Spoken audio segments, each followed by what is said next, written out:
Assalamualaikum warahmatullahi wabarakatuh. Perkenalkan, kami dari kelompok Miara kelas C Sistem Informasi. Di sini kami akan mempresentasikan pembuktian dalam matematika, yaitu terbagi menjadi dua, yang dimana itu pembuktian tidak langsung dan langsung. Perkenalkan, nama saya Bisa Putra Dan saya Putut Aprianti. Dan saya Muhdara Hapsi. Saya Rehana Friansyah. Baik, di sini saya akan menjelaskan mengapa pembuktian matematika itu penting. Pembuktian dalam matematika adalah proses logis yang sistematis untuk menunjukkan bahwa suatu pernyataan atau teorema itu benar secara umum dan universal, bukan hanya berdasarkan beberapa contoh spesifik.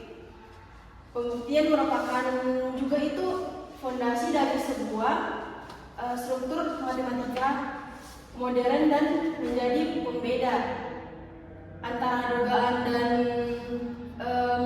fakta matematis yang pasti. Nah, di sini juga ada beberapa manfaat utamanya. Di sini ada empat. Yang pertama itu menjamin kebenaran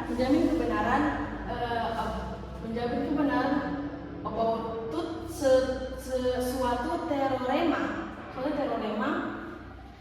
melatih pola pikir logis, kritis, dan sistematis. Nah, ketiga itu yaitu menghindari kesalahan penalaran dan argumentasi. Dan terakhir itu membangun fondasi pengetahuan yang kokoh. Selanjutnya, baik, di sini ada teknik-teknik pembuktian. Itu ada beberapa pembuktian langsung. Pembuktian langsung itu menjelaskan gimana menurunkan kesimpulan secara logis dari premis yang ada, menggunakan definisi akademik dan teorema yang sudah diketahui kebenarannya. Yang kedua, pembuktian tidak langsung, di mana menjelaskan menggunakan pendekatan alternatif dengan asumsi kebaikan dan pernyataan. Ekuivalensi untuk mencapai kesimpulan. Nah, selanjutnya di sini ada teknik-teknik pembuktian, dan di mana itu ada 4 bagian. Yang pertama itu pembuktian tidak langsung, di mana itu menjelaskan menurunkan kesimpulan secara logis dari premis yang ada, menggunakan definisi aksioma dan teorema yang sudah diketahui kebenarannya. Yang kedua itu pembuktian tidak langsung, yang dimana menjelaskan menggunakan pendekatan alternatif dengan asumsi kebaikan atau pernyataan ekuivalen untuk mencapai kesimpulan.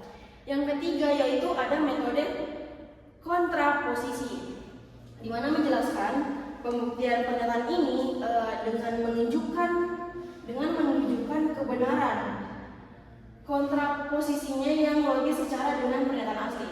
Dan terakhir itu yaitu metode kontradiksi, yang dimana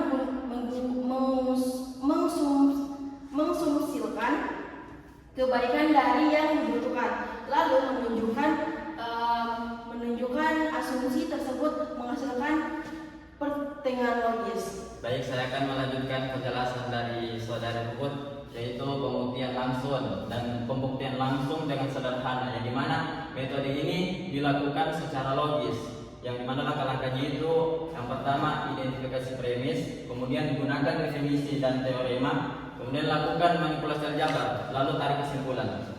Sebagaimana contoh daripada soalnya. Itu baik, sebagaimana contohnya itu jumlah bilangan genap, yaitu apabila dua bilangan bilangan genap, maka hasilnya juga bilangan genap. Sebagaimana pembuktiannya, kita langkah pertama itu jika dua bilangan genap sebagai 2A dan 2B, maka A dan B merupakan bilangan genap. Kemudian dituliskan 2A tambah 2B, yaitu sama dengan 2 dalam kurung A tambah B. Nah, di sini kita lihat pembuktiannya. Karena di sini pembuktiannya betul, yaitu jika dua bilangan genap maka sini ada bilangan genap, maka dapat kita simpulkan bahwasanya dua bilangan genap akan menghasilkan bilangan genap. Seperti itu. Baik, di sini saya akan melanjutkan presentasi dari saudara saya.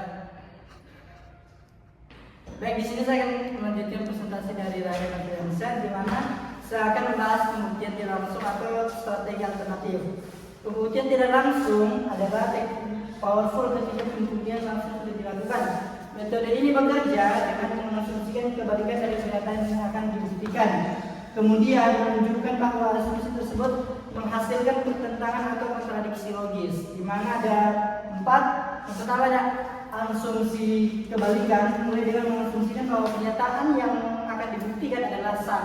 Terus yang kedua ada analisis logis, yang mana lakukan penalaran logis berdasarkan asumsi tersebut menggunakan aturan yang valid. Terus yang ketiga ada temukan kontradiksi, tunjukkan bahwa asumsi menghasilkan pertentangan atau kesimpulan yang mustahil. Dan terakhir itu ada karena asumsi adalah menghasilkan kontradiksi, maka pernyataan asli pasti benar. Pembuktian tidak langsung sering menjadi kunci untuk membuktikan teorema fundamental dalam matematika yang tidak dapat dibuktikan secara langsung. Baik, saya akan membahas contoh kasusnya.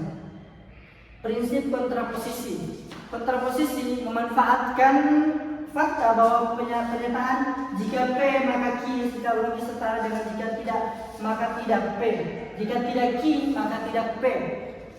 Dengan pembuktian kontraposisi kita secara otomatis pembuktian pernyataan asli. Baik, saya akan bahas contoh kasusnya. Pernyataan asli. Jika suatu bilangan habis dibagi 4, maka bilangan tersebut adalah bilangan genap. Kontraposisi. Jika suatu bilangan tidak genap atau ganjil, maka bilangan tersebut habis dibagi 4. Pembuktiannya, bilangan ganjil memiliki bentuk 2K tambah 1. Ketika dibagi 4 akan tersisa 1 atau 3, sehingga tidak mungkin habis dibagi 4. Karena kontraposisi benar, pernyataan asli tersebut terbukti. Baik, presentasi selanjutnya dilanjutkan oleh teman saya muda.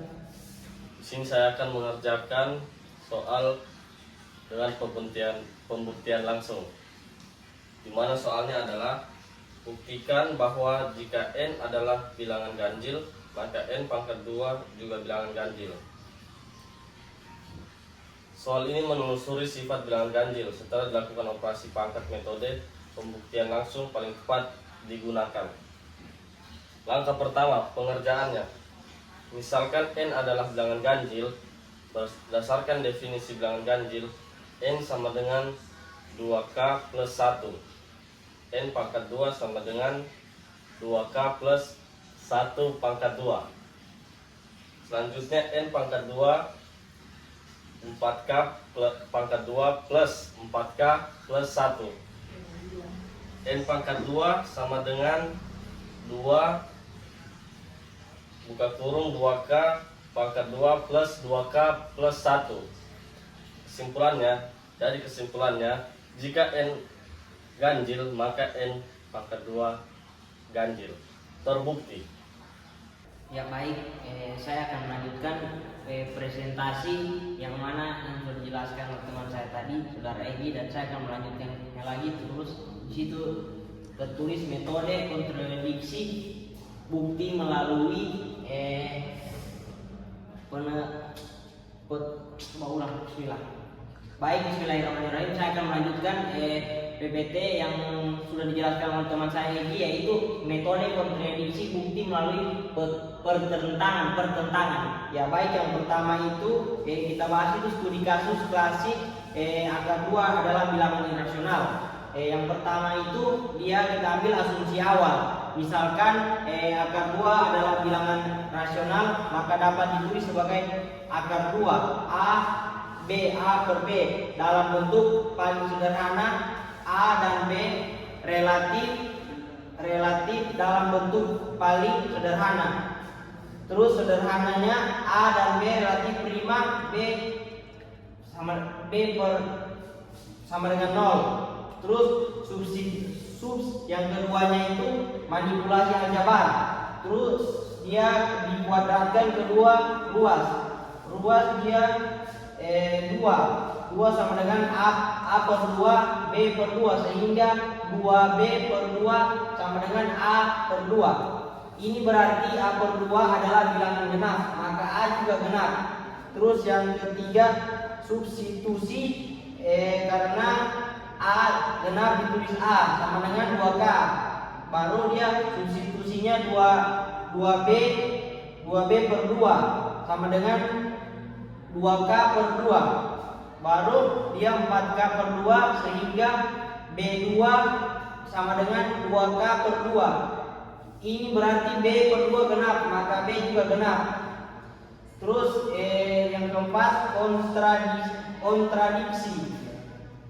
A dan B sama genap bertentangan dengan asumsi bahwa A dan B dalam bentuk paling sederhana relatif prima. Terus yang kelima, saya ambil kesimpulannya asumsi salah menghasilkan kontradiksi, maka akan berdua pasti bilangan irasional. Terus yang berikutnya, penulisan pembuktian yang efektif. Dalam praktik akademis, dalam profesional, pembuktian sering ditulis secara ringkas namun tetap memenuhi kaidah logika yang ketat. Penulisan yang baik menyeimbangkan antara kelengkapan dan kejelasan.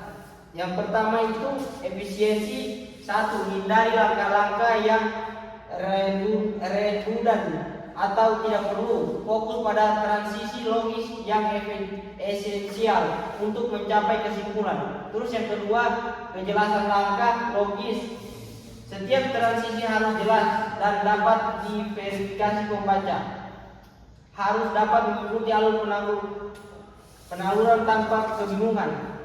Terus yang ketiga, struktur dan terorganisir. Gunakan paragraf, notasi, dan format yang konsisten agar pembuktian mudah dibaca dipahami oleh audiens. Tips pembuktian yang baik menggunakan notasi matematis standar, menghindari ambiguitas, dan menyeratkan justifikasi untuk setiap langkah penting. Sekian dan terima kasih. Baik, di sini kami semua akan membacakan kesimpulan terkait materi kami yang adalah pembuktian dalam matematika. Baik, dibacakan oleh Muhammad sebelum kembali. Baik, kesimpulan dan refleksi. Yang pertama itu fondasi logika matematika. Pembuktian matematika adalah inti dan jantung dari logika. Matematika memastikan setiap teorema memiliki dasar yang kokoh dan dapat dipercaya. Lanjutkan oleh rekan. 2 pendekatan utama. Terdapat pembuktian langsung yang intuitif dan pembuktian tidak langsung yang strategis. Keduanya sama-sama powerful dalam konteks yang tepat. Baik, yang saya ketiga yaitu ada metode lanjutan, yang dimana metode komposisi dan kontraksi memperkuat argumen logis dan membuka jalan untuk membuktikan teorema kompleks. Terus ada namanya pembelajaran praktis. Contoh kasus konkret membantu mahasiswa memahami penerapan pembuktian dalam situasi dan mengembangkan intuitas matematis. Baik, sekian presentasi kami pada hari ini. Wabillahi taufiq wal hidayah. Wassalamualaikum warahmatullahi wabarakatuh.